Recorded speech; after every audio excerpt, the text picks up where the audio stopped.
Hello, everybody, and welcome to another edition of the Arsenal Show. And unfortunately, it's going to be, as per with us this season, another boring edition of the Arsenal Show. So let's play the intro and let's talk about the boring Arsenal.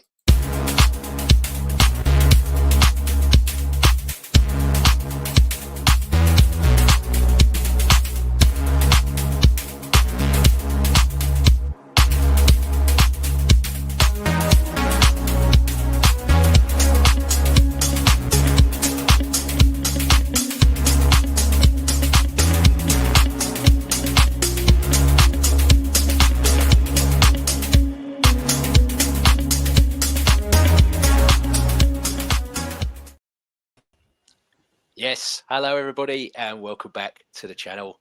Another video and another podcast of the Arsenal Show. And joining me this evening is the head honcho from Arsenal Above All, a very bored Michael. Michael, how you doing? Sorry to bore you again. How you doing, man? Thanks for the invite, as always. Great to be with yourself and Neil, talking about an amazing night at the Emirates. As you said, it's getting a bit boring talking about all these wins, but I think we better get used to it because obviously Neil knows we're on track for the quadruple. So, you know, what else is there to do on a Thursday night? Exactly. And then, yes, right, still in the kitchen near those naked flames. Anything could happen at any time. The most dangerous Arsenal fan alive. It's a very bored Neil. Neil, how are you doing? Extremely. Just watching paint dry when I watch Arsenal these days. You know, only conceding 3 goals in about 12 matches. It's just boring, isn't it? What's the point of that? What's the point of that? Tell me. Our best record defensively in our history, 138-year history. And this is and I mean, Neil, you always sit there and you talk to me about the defences. You know, you've told me about how Tony Adams is your favourite player and always will be. You've spoken about other defensive units in the past. You know, I've seen you when people said, oh, Wenger inherited a defence. He never built one. I've seen you stick up and go, hang on, Lehman, Torre, Campbell, Cole. He built 2 defences, not just one. Thank you very much. So, yeah, I mean, you must be over the moon with this defensive lineup currently. I looked at it the other day because I thought to myself, when is the last time we've conceded more than 2? And funny enough, it's against a team now that's 14th in League One and is coached by Jack Wilshere. It was Luton. Luton were the last team to score more than 2 goals against us. But yeah, just quickly before we dive into things, just on a whole, because I know how much you love the defence, as I keep saying. How are you, loving and feeling about this defence this season? Oh, mate, I cannot stress enough how much it is a joy to see what Arteta has done because I know he's had a lot of critics, myself included, but he has solidified us for the last 2-3 years, I would say, and he's got better and better. And what is different to the defences of old, or the good defences of old, and don't get me wrong, they were classic defences because they've been there and done it. They've won the titles, they've won the FA Cups, they've got to a Champions League final. But the difference is most of our defenders, if not all, can also score. Sometimes they're even leading the scoring board. So, they've got everything. They've got the attributes of being not only defensive, but also progressive and actually contributing on our set piece. Because obviously we're just boring and that's no way to play football because, of course, the only way to play football is the Mourinho teams where they park the bus, got 1 goal and then just park the bus again. And, that was the most riveting football I've ever seen in my life. But when, set pieces is even like rubbish, guys. So, don't watch it. I'm just saying to you now, Arteta out. Don't watch Arsenal. They're rubbish. They're boring. And it doesn't matter if they win the quad for the next 4 years running, yeah? Because we just do set pieces. No, honestly, I'm so proud of the boys for the defences. The unit that we've got. And the thing is, I think we can rotate it and exchange it so much. We've actually got 2 that can probably compete just as well in the Premiership. It's amazing. Yeah, and Mike, I know that you were a very tidy striker back in your day, so you know how hard it is to play against good defences. And, like Neil said there, they're not just contributing in the defensive side of the game, they're scoring. I mean, we've only let in 3 all season, but they've contributed to 5 goals themselves. So they've actually scored more as a defensive unit as they're let in, which is, when you say, I know you're laughing, I'm laughing. It's mental. Yeah. It doesn't work. I don't know how it's not, this isn't supposed to be something that happens, but yeah. What about yourself? I mean, we can all wax lyrical about our defenders, but go. Yeah. It's just, I think he said a few seasons ago, he just wants us to be good at everything, like, all facets of the game.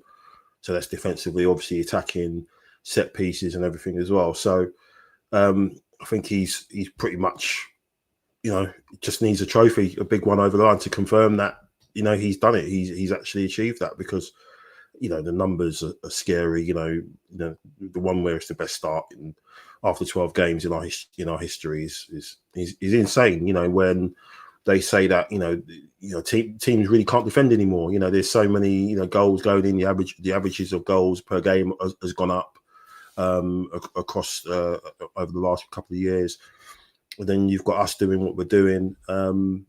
Just amazing how every season, the last couple of years, a particular player in the defence is, you think, oh, he's the best one, and then he's the best one. Last time, first it was Saliba, then it was Gabriel. Now it's Timber, and Calafiori's right behind him in terms of how he started as well. It's just unreal, just amazing, and the depth as well, as Neil pointed out as well.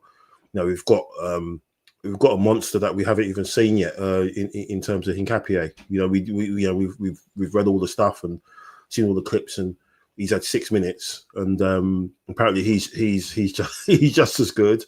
Obviously, you've got Mascara as well. It's crazy, and then obviously we got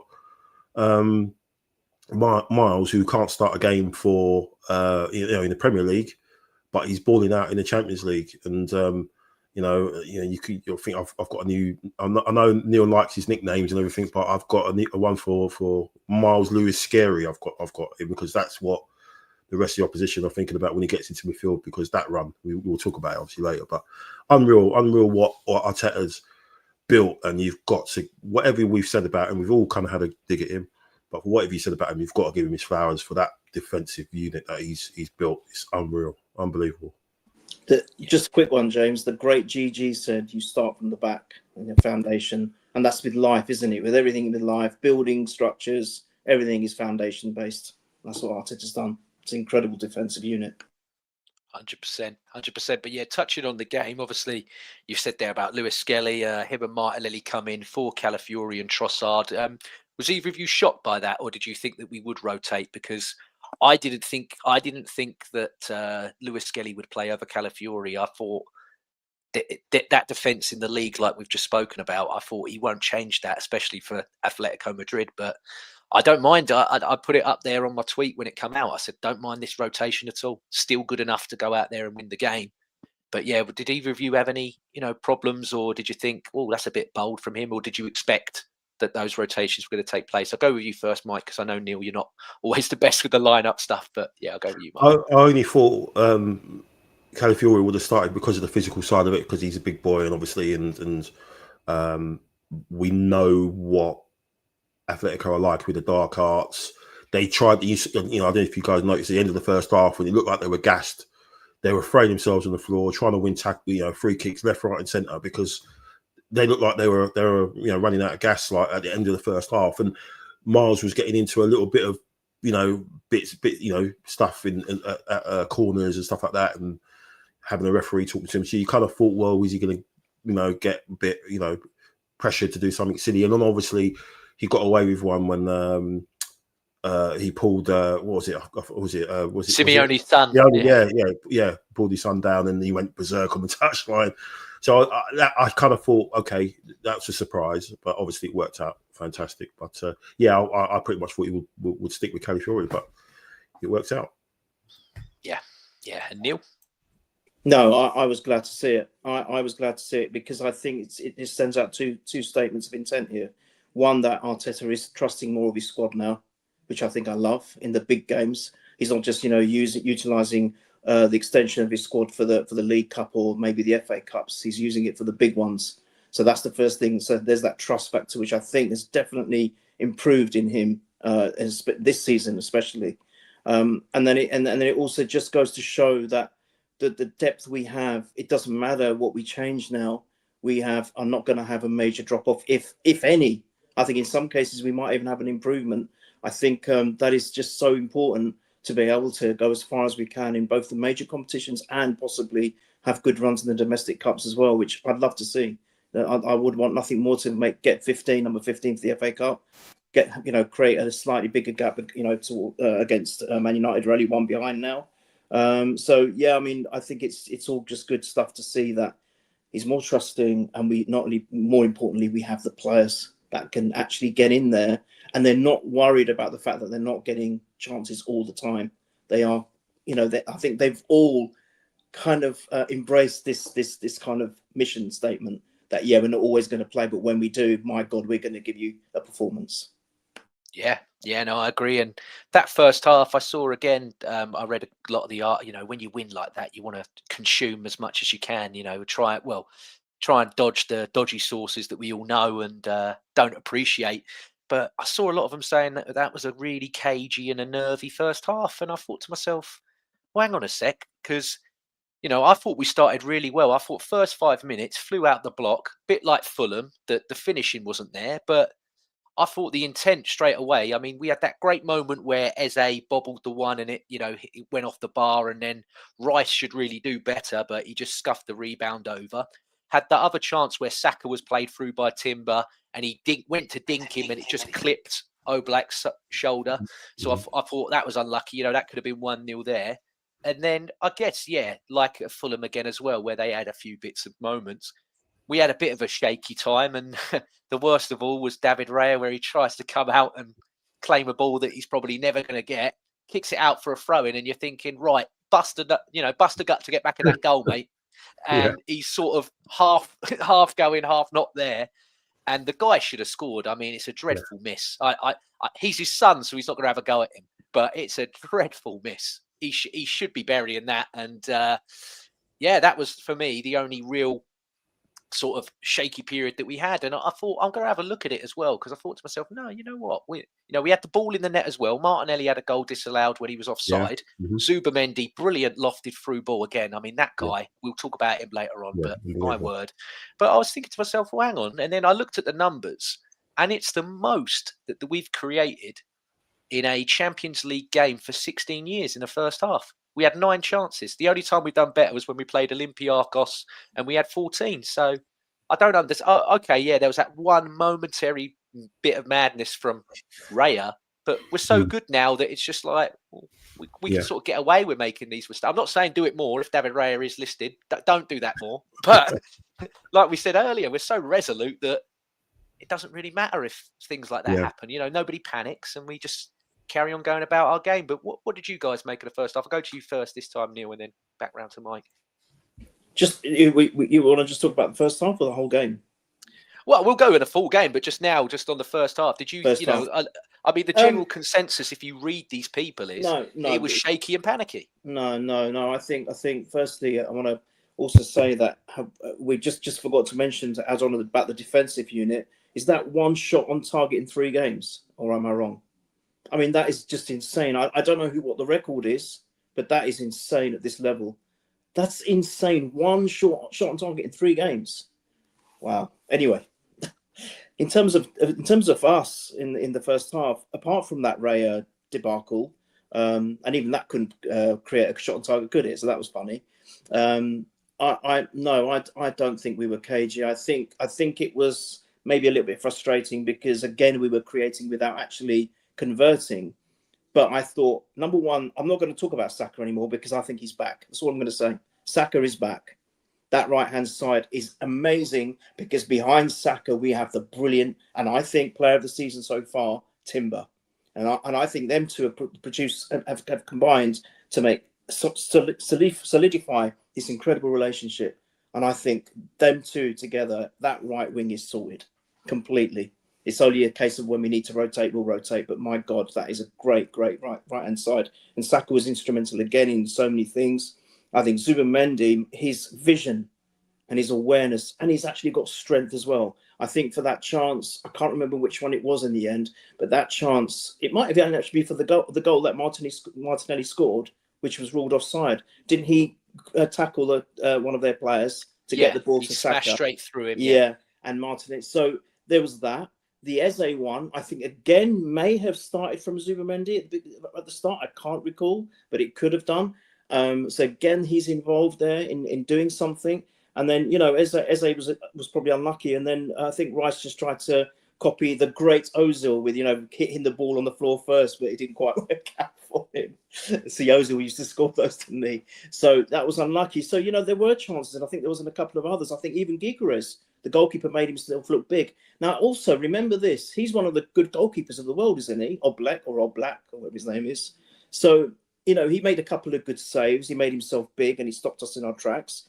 I didn't think there was anything wrong with the first half at all. I think it was just a matter of time before we get one in the net. And we did. It was just slightly offside. Yeah.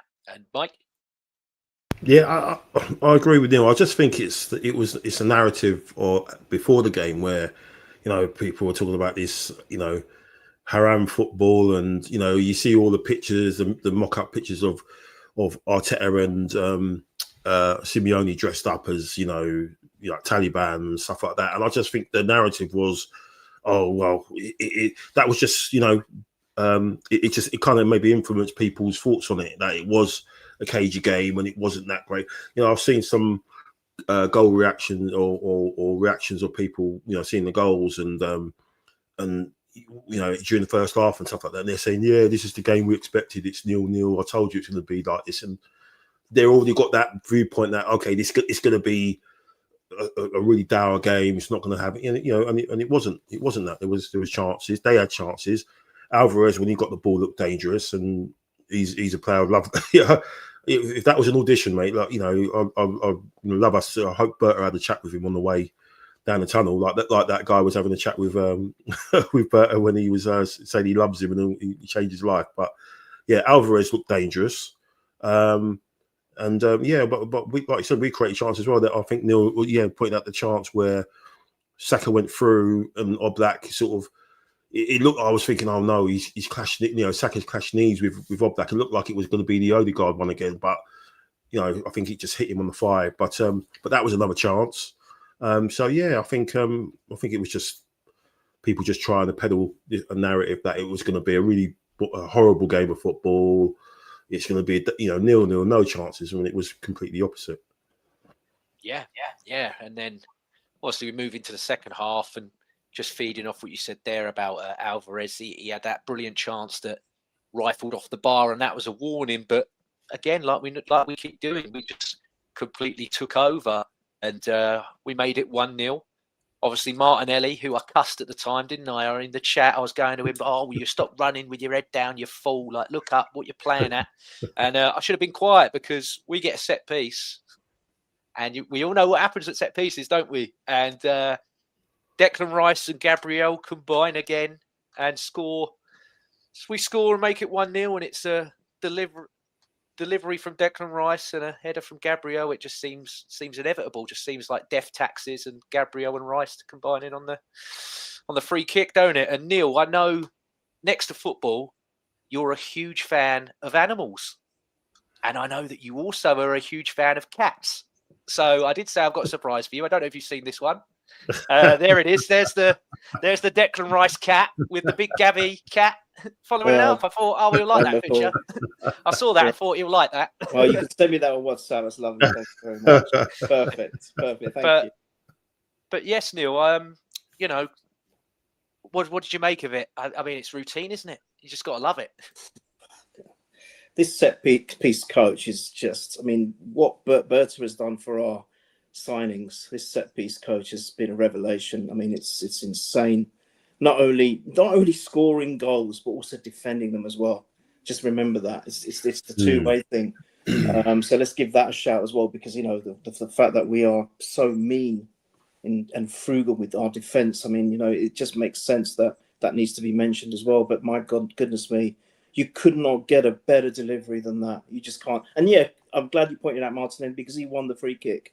So, I think he's doing well, Martinelli. I think he's more like the player he was maybe 3 seasons ago or 2 seasons ago, whenever it was, when he scored 15 goals. I think he's really, and I think it wasn't Trossard that pushed him. I think it was Eze that pushed him. Because Eze's come along and he's just been a different animal. So very happy for him. So pleased for him. Because I was very critical of him before the season started. And I was even saying, look, if he goes, he goes. And that was breaking my heart, because I love the guy. So very happy for him. But that delivery was a peach. You could not place it better with your hands. But still, Gabriel has to do the work. He's watching it.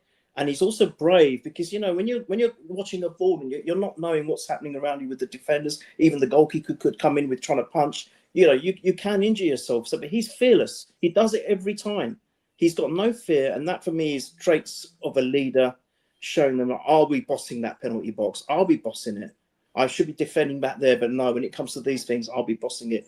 Great delivery, great response from Gabriel, found it, and actually it was a great header. He makes it look easy. I think we have to appreciate what he does a little bit more because he makes it look easy. I mean, later on, he also assists one in the same fashion. So, mate, brilliant. So pleased for him.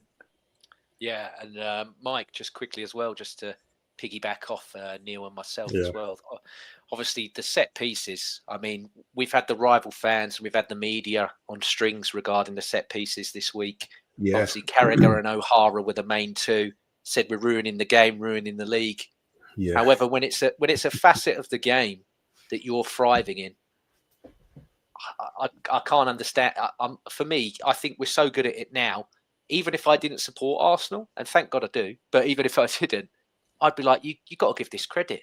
I mean, if you're looking at the metrics, especially just based on the Premier League, Haaland's leading the way in terms of scoring. Like he's an anomaly, that guy. Yeah. But if you were to really break it down, the next best people at scoring are Arsenal set pieces. I mean, next to Haaland, in terms of a guarantee for a goal, us having a corner or a free kick in a dangerous area. And, you know, we've got 8 of them so far in the Prem this season, 8 goals from set pieces. Last year, our strikers, what was it? None of them scored more than 9 in the league. Yeah. The season before that, 20 goals from set pieces, and none of our players had more than 10 on penalty goals. So for me, this is a remarkable thing that we're doing. And I think if any other team but Arsenal was doing it, it wouldn't be chastised. I think it'd be praised. And I think it's just because it's. And again, I know people are going to go, "Oh, typical Arsenal fan." No, there definitely is a bias. Yeah. And I think it's there to be praised. I think now the fear in teams when we get them is palpable.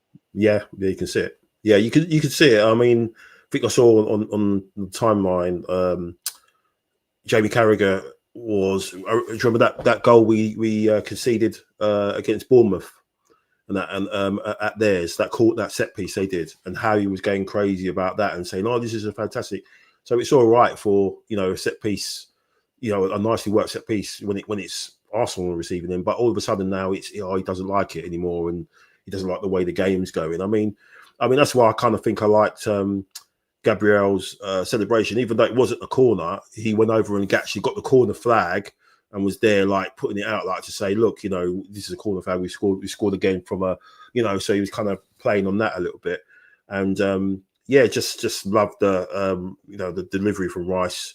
You know, I think he's pretty much he's like John Wick in Madrid. He's like you know, what they call him, the boogeyman or Bubba Yaga in Madrid. You know, if you know, Real Madrid and Atletico Madrid fans will have nightmares of him. You know, if you give this guy a free kick, and then you're toast basically. And you know, and I think that's you know, that's you know, you saw the way he celebrated the goal as well. You know, he was buzzing because the delivery was fantastic. So, but yeah, it just makes you smile now. It just makes you smile, and when it goes in, because you know the players love it when it goes in, and you just know, you know, it's just going to wind people up again. It's just going to give, you know, so many people a reason to get peed off, and it's great. It's great to see, and obviously we had another one to celebrate later on. But yeah, fantastic from Gabriel. I don't know what more you can say about this guy. It's not just his goal scoring; it's his actual leadership and everything. But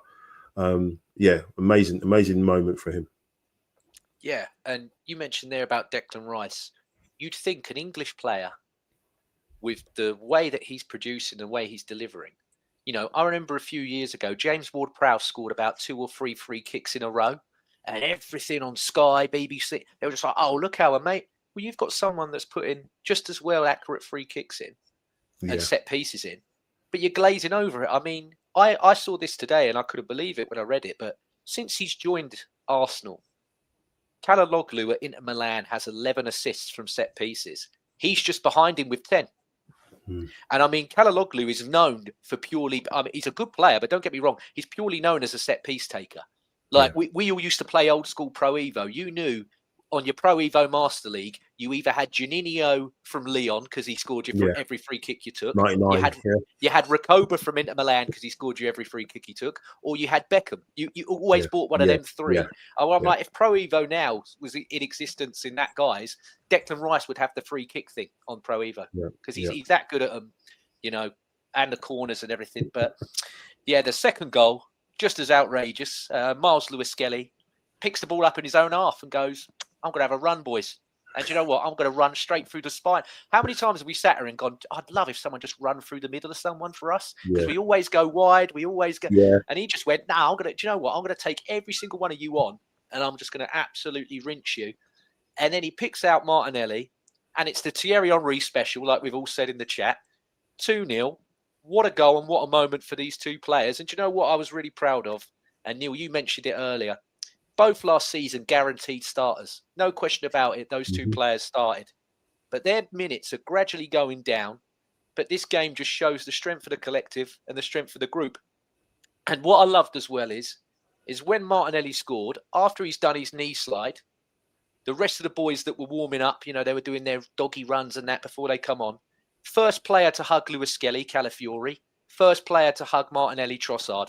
So it shows, even though there's competition for the spots here, and they all want to be starting. They don't just want, you know, I want to start. They don't want to be on the bench, but they're all still united and they're all still in unison because they know if this season's going to be special, every single one of us has got to do it. Can't just be me on my own.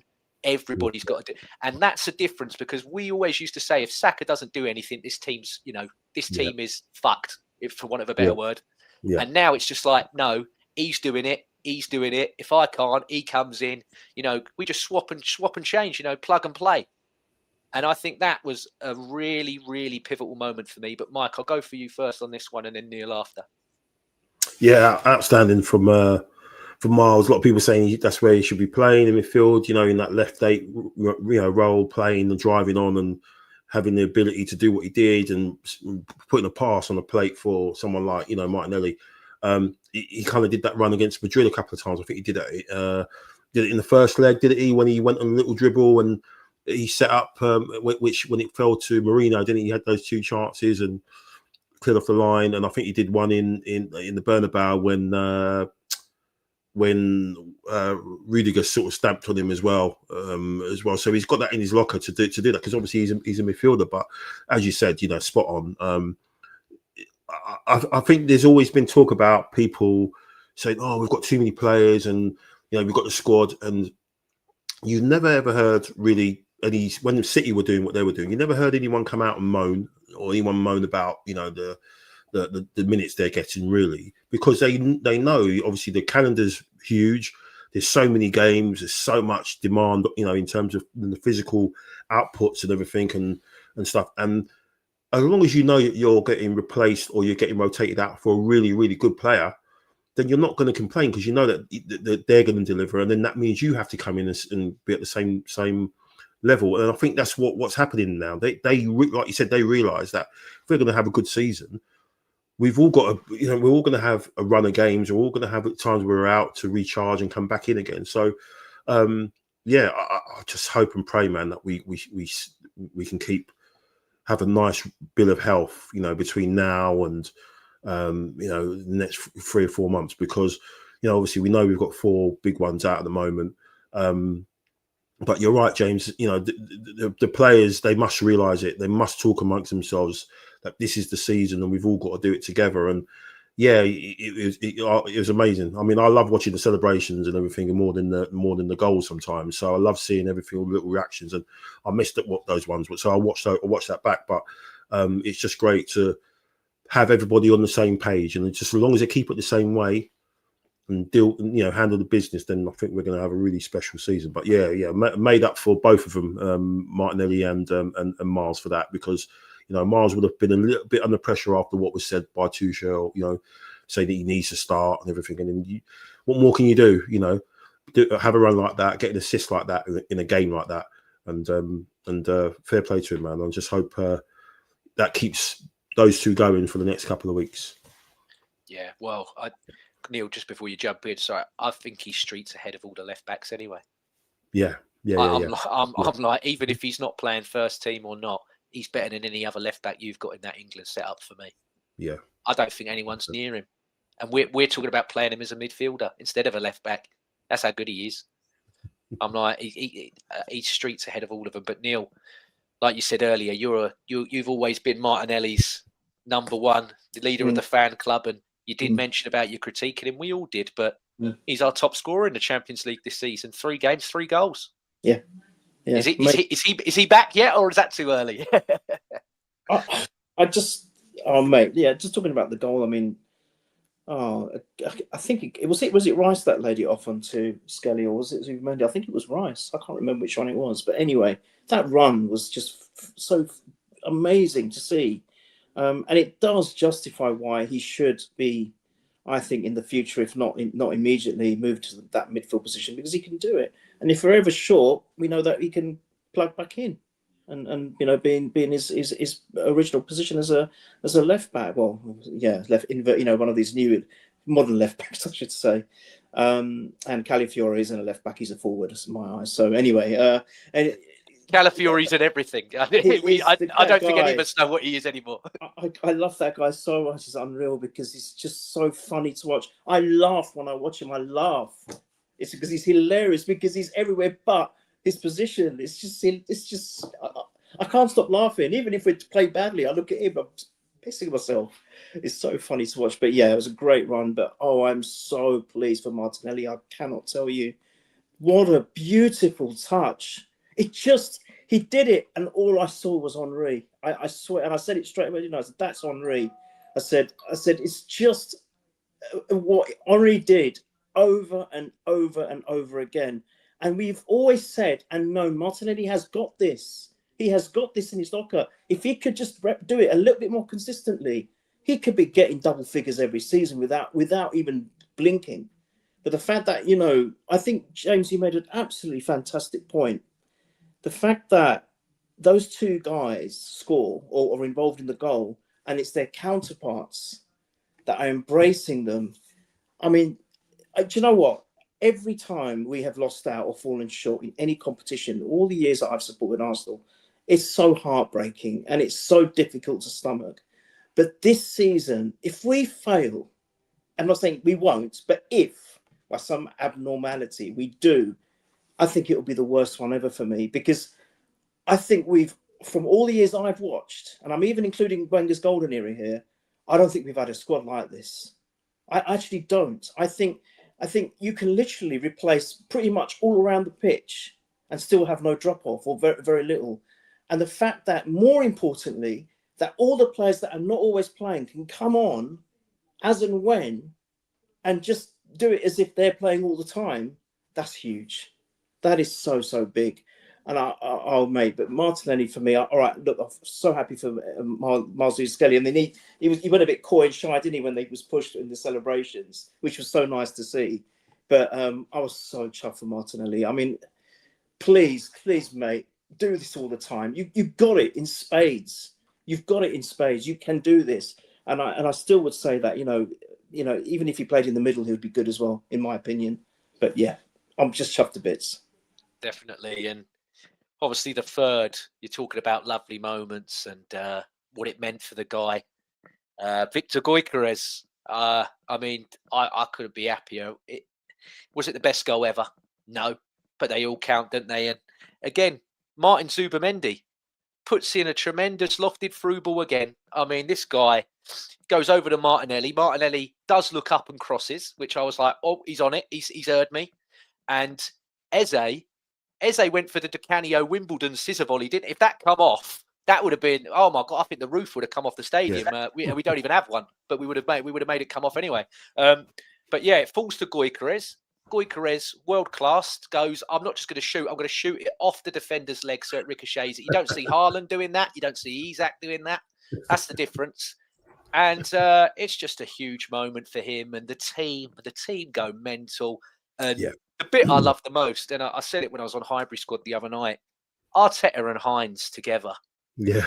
aren't they? When they grab at each other, they're just jumping up and down. I mean, Hines is nuts anyway, Yeah. but I think they balance each other out. I really do. Arteta, I know Arteta can be a bit loony and everything, but he's the composed, he's the thinker, and everything. Whereas Hines is just like, we're vibes. Yeah. It's like, we're good. He goes to him, we're good. Like, do you not see how brilliant all these are? He's like, you got to calm it down. You got nothing to worry about. Stop yelling at people. Just relax and let these boys play. And he's definitely made a difference. He's made a huge difference already. But yeah, Michael, like I said earlier, from great goal scorer to another great goal scorer. What did you make of this one? I scored a few of those in my time, scrappy ones, and in off the post and off people's asses and stuff like that. But they all count, like you said. But yeah, again, just made up for him. He looked really embarrassed when he scored. He was like relief and everything, and and as you said, it was for me. It was the reaction of everybody. Saka jumping in, like bouncing into his arms, sort of thing, because he was so happy, and that kind of quashed all the stuff that I might have said on my show about maybe there was a little bit of a, I'm the man still, and I'm thinking of myself a bit more. A couple of times where Saka didn't pick him out, went for shots, but to see him that happy for him when he scored, and then everybody else as well, and Saliba, the celebration MC in master of ceremonies, really, pushing him and Gabriel to do the Bane and the what's called Batman mask celebration as well now, and they're saying that Martinelli's got his own one now. I think it's Daredevil. I think I saw someone do that because he's covering his eyes up. So just mental stuff, but amazing moment for him. Because after that, you saw straight away the ball went down to him another left, and he was dropping his shoulder and going around people, winning, and started to play with the the shackles off, and made up for him because there was someone put a clip together of his performance. I think it might have been on. I think it might have been on TNT or something. They put a 1 minute 30 clip of all the touches that Gyökeres had that game.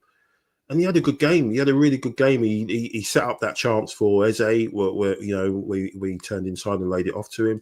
But his general game was really, really a good game. And I'm obviously, as a big fan of him. I'm delighted that we've got him. But no, just made up for him that he's actually got that off his back. And like you said, London buses, and another one came along. But no, just an amazing moment for him. And again, the team as well, just how happy they were for him. So special moment, and that could be a massive moment for him. You might have that feel a little bit of acceptance, and when he realizes that all these guys felt that way for him, I think that's going to play a massive part in his psychology, going forward. Yeah, and Neil, obviously with that first one, what did you, were you the same with all the other celebrate? Were you joining in at home? Were you one of them indoors or? My mum was. I wasn't. I was going to say, I was just about to ask, or if you did mum. That was going to be the next question. She seems to be more enthusiastic than I am these days about Arsenal. It's crazy. Oh, good, love her. Oh, bless her. She comes out and cups it from the kitchen. She goes, "What's score?" It's like, no, she's brilliant. It just makes it all the more special. But I think I can't really add anything more to what Michael has said. I mean, I completely agree with him. What I will say, there's other things that stood out for me. One was Eze, and I think we should just mention, because some people might think that he'd had a bit of a quiet game, but I don't think he did. I think he was involved in quite a few build-ups. I think he was quite dangerous. There was that through ball in the first half which he made, which was fantastic, actually. And even I think even in the second half he was involved, and he's another one where he will start getting the ball in the net as well. It will start happening for him. I have no doubt. So I've no worries about him. And the other thing that I noted, I don't know if you picked up on this, or maybe it's just me, and I might be wrong, but when that ball was about to go into the net, Martinelli was kind of watching over it. Now, he could have quite easily intervened and just smashed it in, but he didn't, because I think he's so desperate, like everyone else, for Gyökeres to score. He was almost like there, and if it did hit like the other one, when it hit the bar and then he just tapped it in, he didn't force it, and he could have easily done that, and he didn't. and I think he was willing it to go in. But if it didn't, he was there to put the ball in the net. And I think that it makes me feel that how much they're there for each other, and that is it's so important. It really is important for a winning formula. I think we've got everything there this season. The only thing we pray and hope is that we don't have any more key injuries. And I know we can deal with them better this season, but we'd rather not have any, because we want to win. We want to win it all, right? Or we want to go far in all of them. So please, no more injuries. I'm begging you, please, whoever it is, whatever there is up there or around us, maybe it's the force, Michael, I don't know. Just no more blooming key injuries. And I think then it will only be one thing that will beat us, and that's ourselves and complacency. I can't see it this season. They are so hungry. Look at all of them. Look how hungry they are. Yeah, no, you make a very, very good point. And I realised that when I watched it back today, actually, when I watched the highlights when I was getting ready for this. And yeah, you're spot on. He was following it in, like you said, just in case. But he put his arms up as if to be like, I'm not offside, I'm not touching it as well. Sort of like, yes, he scored, but also like, I'm not involved. Because that's when he waited ages, didn't he, before he said, I thought they were going to say offside for the through ball from Zubamendi. He was like, I was just waiting for that. And then, yeah, obviously he could get it hit. But I mean, yeah, it was a brilliant moment. And then he gets another one. I mean, the fourth again.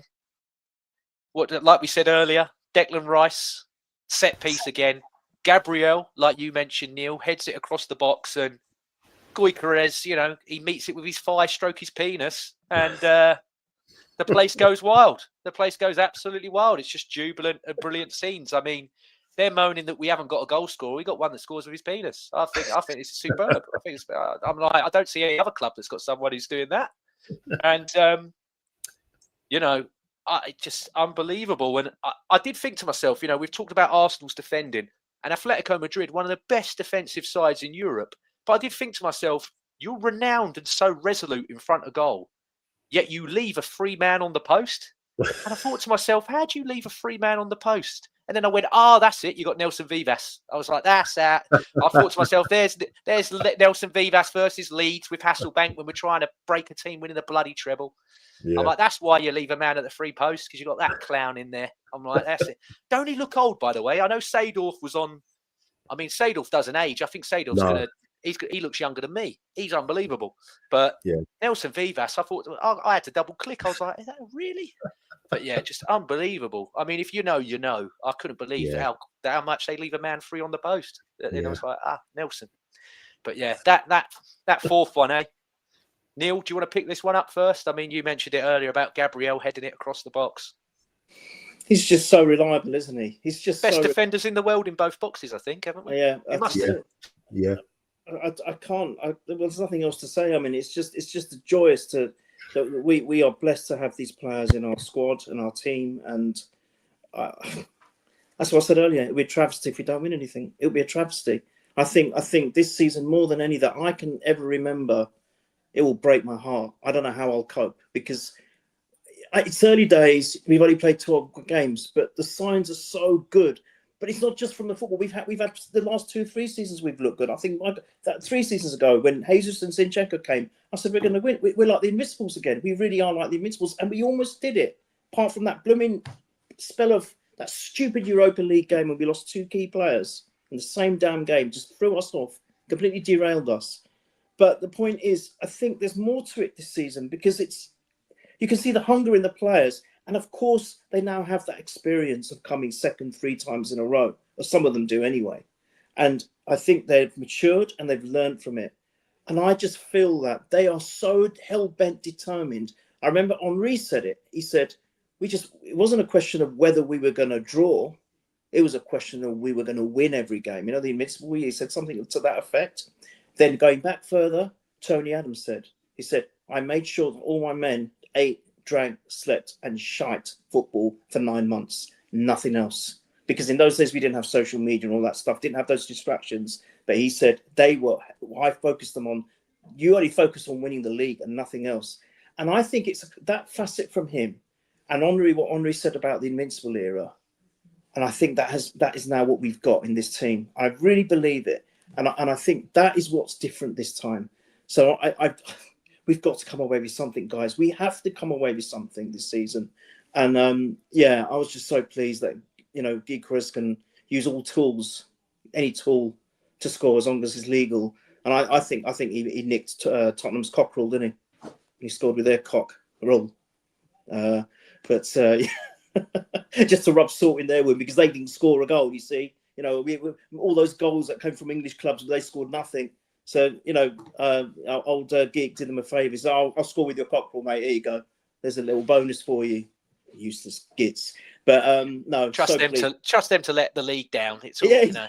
If it was going to be one team, we all knew it was going to be. Exactly. And Michael, I got a fine. Damn, I said their name. Sorry. So £1 fine for me. But yeah, no, just so pleased for him. And let's hope. I mean, it's 5 goals in 12 games. He's doing really rubbish, isn't he? It's crap. Yeah. Mike. Yeah, if you work out the average for the whole season, you end up with like 20 plus goals, and in all competitions, it really, if you work out the potential amount of games we could play all season. So just made up for him that it was a bit more of a cleaner goal than the first one, even though it kind of came off his with his fire stroke Johnson or whatever you want to call it. Just great that he's there in the right place, the right time. Managed to celebrate it as well. Another goal at home. And again, just so he can feel that connection with the fans, but the players as well. Just see how they genuinely are happy for him. He got the man of the match as well, didn't he? He got the ball that they give out as well. And he had a good chat with Henri as well. I thought he doesn't. He's pretty cold, isn't it? Ice cold, almost robotic when he does his. You can see he doesn't really like doing them. He finds it almost very difficult, but he held himself well when he was talking to those guys, especially when Henri was kind of digging him out a little bit for that chance he missed over in the first game, and. Kind of stood up to himself, which I thought was really good. And again, it shows him the confidence that he's got in himself. And just hope, I bet you can't wait for Sunday to play against the Palace side who like to let in goals. So we'll see what happens. But no, I really made up for him that he got another and got a bit of nice rest as well, didn't he? He got pulled after that a little bit, so a little shortly after. So. But made up for him, mate. Yeah, definitely. And like you said, he's very aware. He's got his ears to the ground. I think, if in terms of like you said there, Neil, they haven't got the distraction of social media. I think of all of our players in the team, he's the one that's got his eyes on it the most. I mean, if you looked when he scored his first goals, didn't he? Obviously, a certain Arsenal fan and video content creator said that the man had more flicks of his hair than he had of. And what did he do when he scored?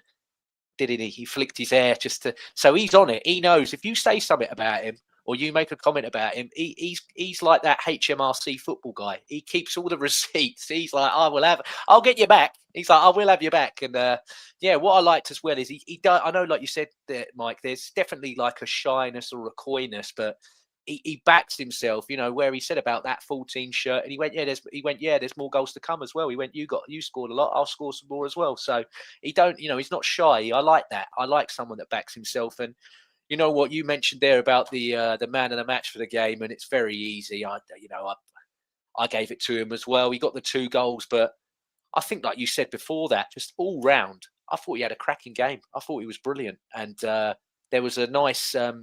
Bit of analysis I saw today from Andy Cole, and I know obviously it didn't go well for him at Arsenal, but they asked him about Gyökeres and Haaland, and he said, look, Haaland might get you more individual, but he said Gyökeres is better to have if you're playing a team. He said Arsenal are a goals by collective and a team, and he went, this guy will allow Martinelli to score more and Saka to score more, or whoever is on them wings. Because he said he's a workhorse. He's an old-fashioned. He reminds me of a 90s striker. He's just a battering ram.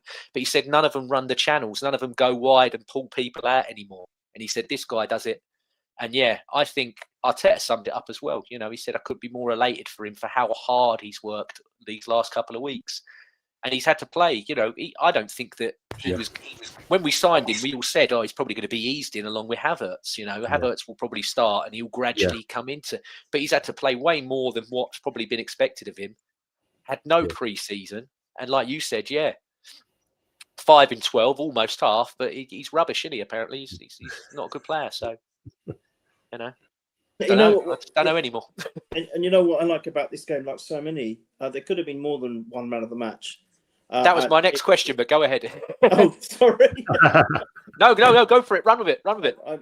I would put Martinelli up there because I thought he was great. I thought he was involved in it. Like I said earlier, Saka is a given now. He's back to his best, and Saka is Saka. I don't have anything more to say about him because we've said it hundreds of times before, probably in the last 3-4 years in these pods that we've done. Just glad to have him back the way we always, how we want him to be, and I think he is. But there's so many. Zubimendi played terrific. Miles Lewis Skelly, he wasn't upset that he's been overlooked by California has been the main man, but he's come in and done the job. But I would say, I mean, Gabriel as well, of course. There's just you can pick so many. There's probably more I've missed out. The point is, we're playing like a team that is just so in sync with each other, so balanced. You could give that man of the match. All the ones that have been given out this season to our players, I'm pretty sure there was 2 or 3 at least just behind them that could have equally have won it. And so that's all I want to say. It's just incredible, and that is what we want. We said it a couple of years ago, maybe, or 2-3 years ago, you and I, James, and we said when there's multiple choice of man of the matches, that's when we're doing well, and 100%. That is so true. Yeah, and we had the cameo of Norgard and Mosquera and Ethan. I think obviously White and Moreno come on as well, but Ethan had a chance near the end. He nearly wrapped one in. Good from him. I thought Norgard looked really well when he come on, and Mosquera just, he's another one. I'm like, the more this guy plays, he's frightening. I'm like, what was it, £12 million? I'm like, we've mugged Valencia off. I can't wait for the. We've got payback on them for when we paid them 35 for Mustafi. So I'm like, no, we've actually got a player now that's decent from him. So I can't wait for the Ghetto Blaster to start showing us what he can do, because that's going to be incredible. Hitachi, man, wait for Hitachi to come. Oh. But Michael, did you have an alternative man of the match? I know you said Gyökeres was man of the match, but I think that's because Amazon gave him it. But did you have an alternative? Yeah, I mean, I think like Neil said, there could be something. I thought Zubimendi played really, really well, considering he was on the yellow. He was on the yellow. He got a nothing yellow nothing half, and then you're always wary when someone in that position gets a card that early. You're thinking, oh no, but yeah, he put a lovely little dink through to Gyökeres in the second half, where he kind of stretched and stabbed at it, and then Black saved it, so he could have got an assist there. But I thought he was brilliant. I think like Neil said, in terms of the performance, I think if you went across the whole team, you're probably giving them all 7s at least, and then you're giving some people a little bit more. And if you're giving people 7s, the whole 11 7s, then I mean that's crazy, right? Because normally there's someone that you think, oh, they could, 6, I'll give them a 5. No, they all were 7s minimum on Tuesday, and that's pretty special. Probably give Real a lower score because he got bored because he hasn't had any shots to save. Went on walkabout first half, but then he pulled it back with a couple of nice saves in the second half as well. So yeah, I'll probably stick with Gyökeres because of the goals and needed them and his overall performance. But I thought Zubimendi ran close as well because I thought he was brilliant, man. He's for a guy that's not that big. He's very aggressive in the tackle. He doesn't mess about when he's in the tackle, but he's got that, and he can also pick a pass as well, and that's dangerous, man. He's a dangerous player. There's no point talking about Timber either. I mean, because that guy gets 7.5 at least every game, doesn't he? I mean, he's a joke. He just has to walk on the pitch. He's got 7.5, mate. He's an absolute joke, that geezer. He's. I don't know if you saw that. You see that map I put in the chat where they showed his performance last season and his performance this season, and his attacking side of his game is just exploded, and the defensive side is got a little bit better as well. That's just insane. It's crazy. He's crazy player. Yeah, it's funny you say that because my dad was talking to me about it the other day, and he didn't realise that he's a twin. And he said, sign his brother. He said, sign the brother. My dad went, sign the brother. He went, he said, where did he play? And I said, oh, he's a holding midfielder. He went, it don't matter. We got loads. He said, sign him. He went, if his brother, he said, if his brother's got half the brain that he's got, he's still better than the rest. He said, just sign the brother. He's like, don't care. He said, sign him. And I'm like, yeah. It did make me laugh. Who does he play for? Feyenoord still, I think. Feyenoord, yeah. I believe he's still at Feyenoord. Yeah. But you're saying there about Zubimendi, just quick before we wrap up. When me and Jack can't get together to do a podcast, we send each other like podcast voice notes. And he made a great point to me the other day. They're nearly 10 minutes each because we just whittle with each other and go on and on, especially when we win, because that's just all you want to do. And he said to me, James, he went, obviously, Declan Rice and Zubimendi, he said, that as a partnership, he said, is that a key thing for you? Because he said, I think that's more massive than what people are letting on. Because he said, obviously, Thomas Partey that was there previously, he said to me that him and Rice were both two good individuals, but it didn't feel like there was ever really much of a, he said, obviously they got on and they played, but he said it didn't feel like they're a solid two, like a unit together as a two. And he went, the way that already the telepathy between Zubimendi and, because Rice is like, well, he's going to ping that long to Martinelli, and Martinelli, I'm going to run because Martinelli might cut that back to me, or I might be able to grab it, or vice versa. And I said, look, give it 10, maybe, 10 or so games, and Declan Rice is going to twig. I can play 10 yards higher up now, because like you said about him being tough in the tackle and I'm like, this guy's going to sweep it up. And not only is he going to get the ball, and like we always said, Neil, play fast, he's going to give me the ball quick. And what I like about him as well is we've all both said it loads of times. Right side, that's all we used to do. Zubimendi uses every blade of grass. He goes, I'm going to ping it to Gyökeres down the middle. I'm going to go left. I'm going to go right. If I want to, I might have a run and I might have a shot myself. I back myself today. He's just an all-round machine. And every time, in my lifetime that we've won the league, it's been based on obviously great attack, great defence, but we always had solid midfields. And that was, for me, I had Petit and Vieira. Then after that, I had Vieira and I had Edu, or, Ray Parler sometimes played as a centre mid, whoever. After that, Gilberto, who's, I know it's funny saying a World Cup winner's an underrated player, but I still think he's one of the most underrated Arsenal players. Yeah. Gilberto, I don't think he gets enough of the plaudits that he deserves. So we've always had a solid, midfield sort of pairing. And I know they're not directly next to each other, but what do you guys feel about, obviously, Zubimendi and Rice together? I'll go to you first, Mike, and then Neil after. Yeah, I agree. I think it's good that you kind of see now where sometimes Rice is behind Zubimendi and Zubimendi's playing further up, and then they swap around and stuff. And there's definitely is a almost like they play at certain points in the game. It's like it is a double pivot rather than it being Zubimendi being at the base and then Rice left 8 and then as a right 8 sort of thing. Sometimes it is like both of them are playing as a double pivot, and then Eze goes in the middle, so it's more of a 4-2-3-1. But yeah, definitely, you think we're 12 games into the season and they're playing like that, so it only bodes well.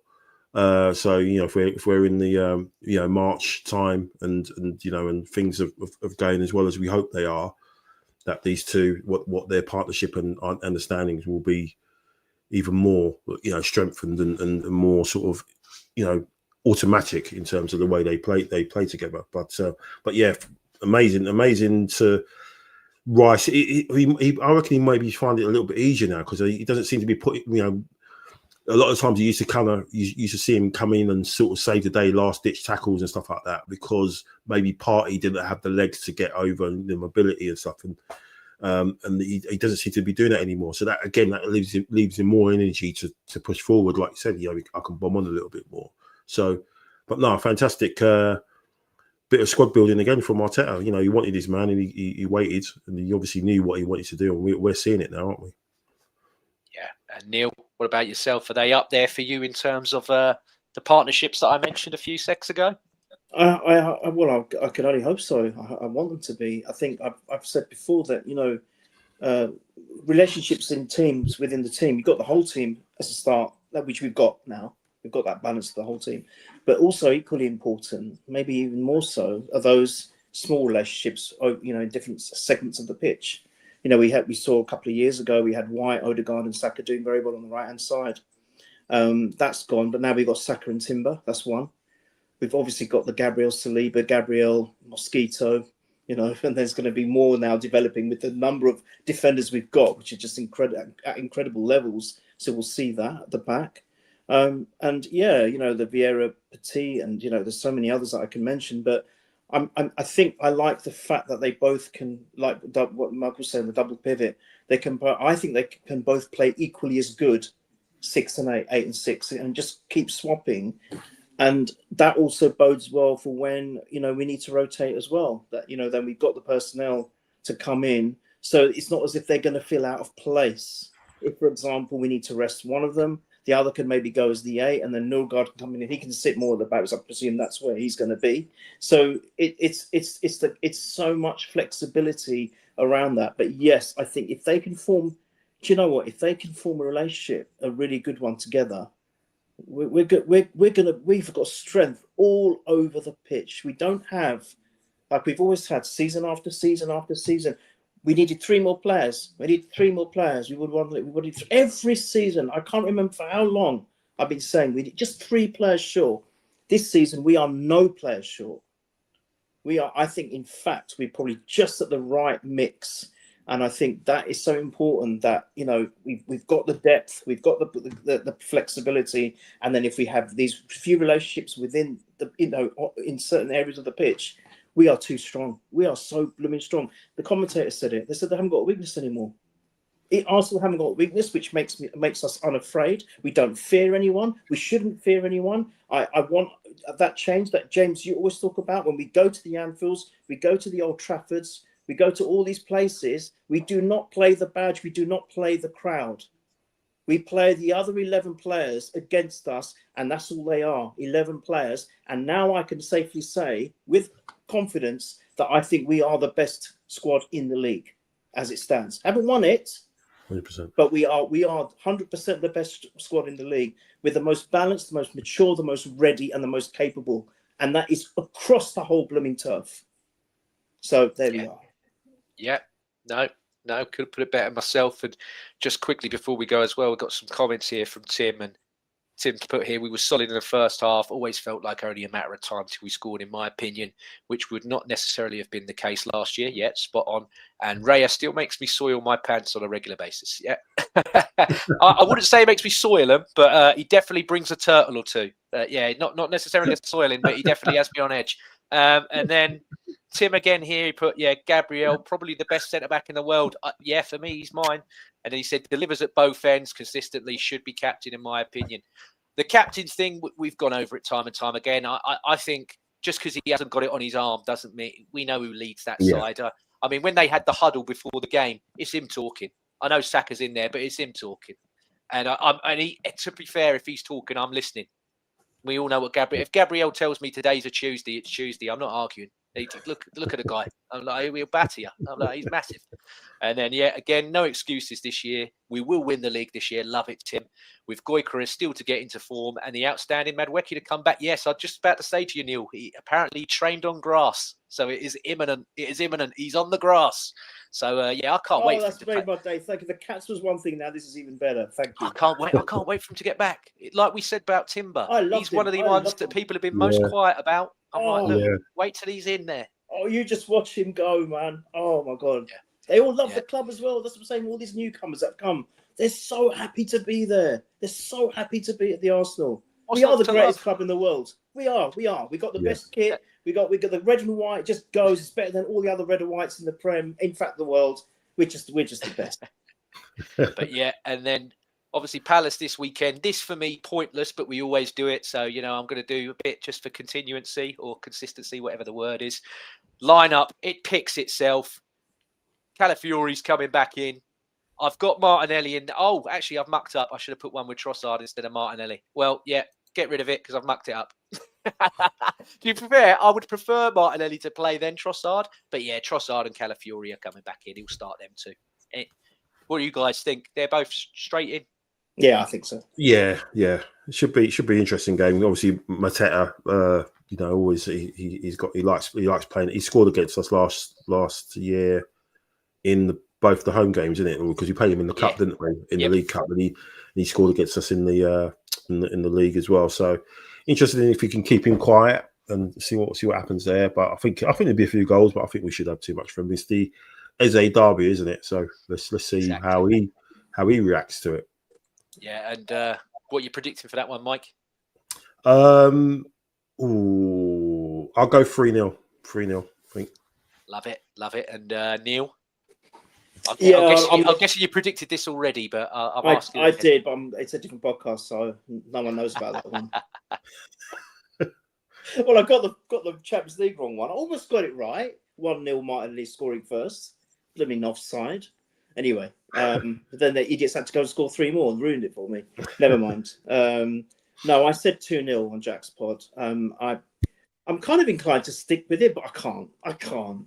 Look at that performance, man. Gyökeres is going to score a hat-trick. 5-0. Sod it. I know it's Crystal Palace. And okay. Now, I'm not disrespecting Palace. You know they're my second team. I love Palace when they're not playing us. But I just think we're something else at the minute. We are something else. I think we're going to score more than 2 that I predicted.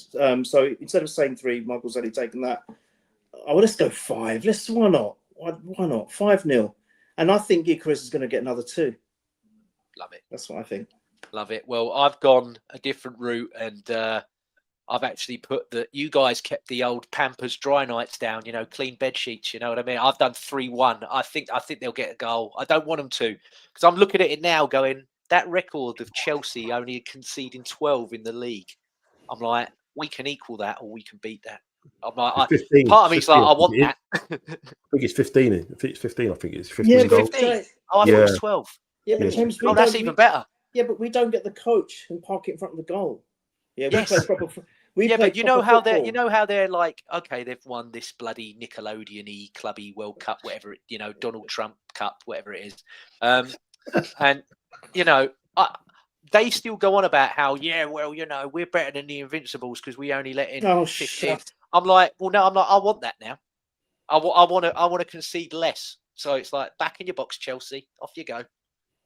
It's like, go, try and win another Donald Trump Cup.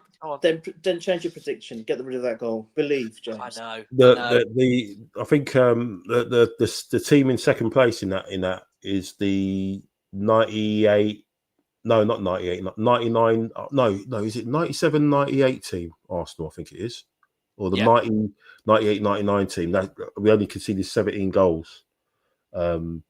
So we were second, but then I think George Graham's team that only lost 1 game all season. I think they conceded 18. 18. It was 18. That's right. in the Premier League. And that was the Chelsea establishment. Chelsea got 15, and then it's Arsenal with 17. I can't remember what season it is. I think is it 97, 98 or 98, 19? I can't remember, but it's one of it's Wenger's. It's one of, it's obviously Wenger's time. But then George Graham's that was 18. I remember that was 18. And obviously we only lost 1 game, and that was to Chelsea, and we should never have lost it. We only lost that game because who was injured that day? Was it Bold? Was Bold injured that day? It may have been. I can't remember. But I think Bold was in. I think Bold or one of them were injured, and that and it was Adams in prison.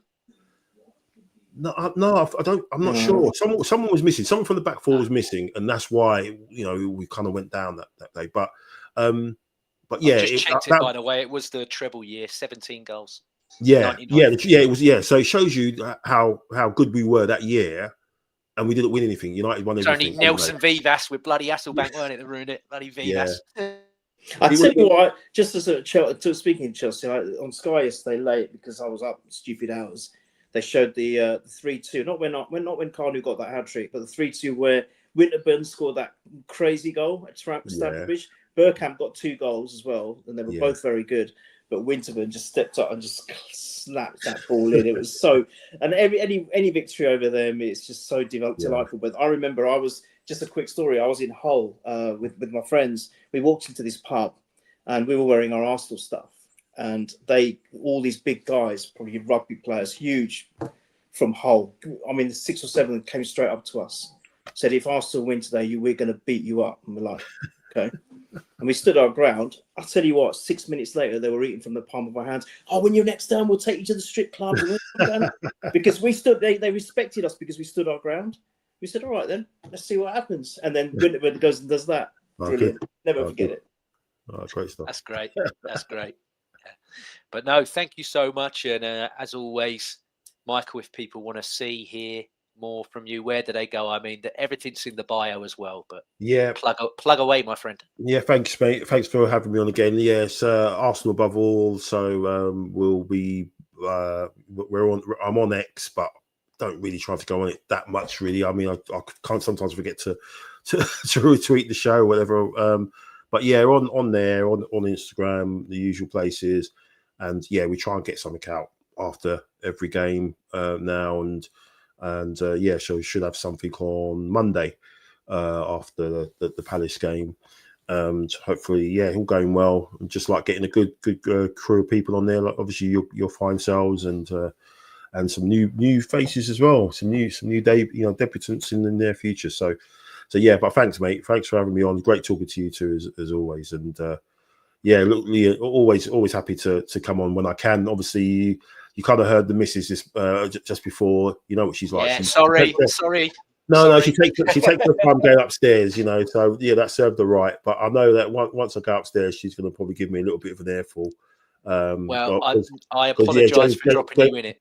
James was having a bit of a crack about teachers, Neil, and obviously my wife's a teacher, so so she kind of overheard. It wasn't bad, but I had a rare ricket. I'll say. Yeah, but no. If any retrospective action is done by wife VAR or wife Pogmel Mike, I will help you. I will. I'll hold my hands up and go. Yeah, when what was it again? Chelsea when they sent off the wrong man. Oh yeah. If you get my second booking and get sent off for what I said, I will. I'll retrospectively throw myself for the ban. But yeah, just to reiterate, so I do love teachers. I have no issue with teachers. They are great. So yes, and Neil, again, if people want to find you, I live in a dark if you don't, if you don't set up that kitchen, if that kitchen doesn't go in the next 5 minutes, where can people? No, I live in a dark pit. The only time I surface is when I'm on your lovely podcast, Michael's and Jack's, and anyone else who invites me on. So that's the only time you'll see me surface. But thank you so much. Honestly, it's been a pleasure. As always, I'm always deeply honoured by you guys, and it's such a thrill to talk to you and to talk about Arsenal, the club that we love, and something that we all have in common. I love it so much. So appreciate you always, all of you, and even to everyone who contributes and listens and watches. It's amazing. Thank you. Thank you guys, and thanks everybody in the chat and anybody who catches up and listens to it later on audio or visual. And you got one more, Mike? So I just got to say, Palace are losing, so there might be a little bit of a hangover on Sunday. Who knows? Nice. I'll take that. Yeah. But yeah, thank you so much, everybody. Take care. Come on, the Arsenal.